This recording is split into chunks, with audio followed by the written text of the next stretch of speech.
How has fatherhood altered who you are and what you do? Well, it makes you think more about your priorities and reshifts, I think, some of your priorities because, you know, you realize you have a life you're responsible for. And, you know, I already was very focused on my marriage and making sure our relationship was healthy. And that requires a certain amount of time and energy. But beyond that, us being parents is really important to us. And being good parents and being present parents is really important to us. And so I try to work less. I try to only do things when it comes to work that I think are really important. And I'm in a position now in my career where I'm able to say no to certain things that I might have had to say yes to before. Has she also impacted, which we mentioned earlier, what you write about, and then also things that she does, and you go, okay, I'm gonna work that in somewhere? Well, I think it gives you a different perspective, and I think in some ways it's kind of humbling.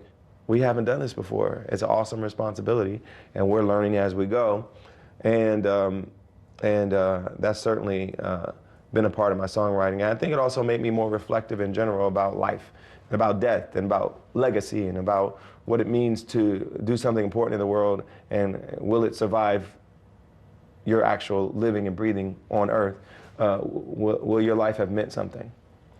Your wife is cray cray. in a great way. Love her to death. Yes. Love her to death. She's a wild one sometimes. Wild one, and Lord, her in social media. Yes. Or even times when you go, girl, you lost your mind. I mean, because I say it. I'm her biggest fan on Twitter. Every once in a while she'll say something like, you sure you want to say that? Most of the time she'll stop herself from saying the things that I'm like, you sure you want to say that? But occasionally she'll say them and she'll post them. But she's smart and she's strong enough to take whatever backlash that comes her way. And I think people love her because she's so real. They love her because she's so honest. They love her because she'll clap back sometimes when people try to start some mess. Yeah, she'll clap back. When they start some mess with her. And, you know, that's part of why I was so attracted to her in the first place, was because she is that kind of person. She's feisty, she's funny, she'll tell you like it is. And I think the combination of the two of us, me being more mellow, it kind of works well together.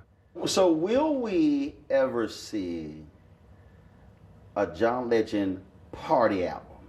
I'm talking about... Well, I've had party songs, I've had Green Light, I've had other songs that, you know, were up-tempo, but everybody knows my sweet spot is kind of in that mid-tempo and ballad area, and, you know, and since I'm not much of a dancer to begin with, you know, I don't focus a lot on music that's dance-oriented. I focus more on the stuff that's in my sweet spot. But, you know, if you listen to my albums, there's always a range of moods and a range of vibes on there.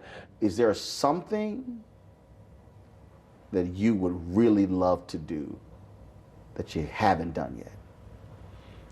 Oh man. Well, I think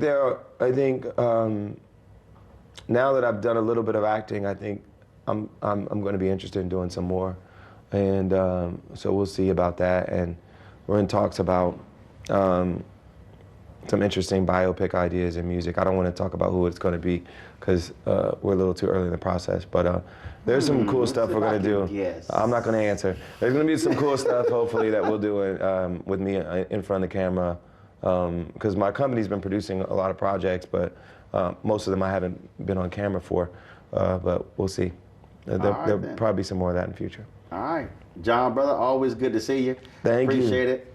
Always a pleasure. My pleasure. Kickstart your day at 7 and get the news you need from the perspective you want. NewsOne Now with Roland Martin. Every weekday morning at 7 on TV1.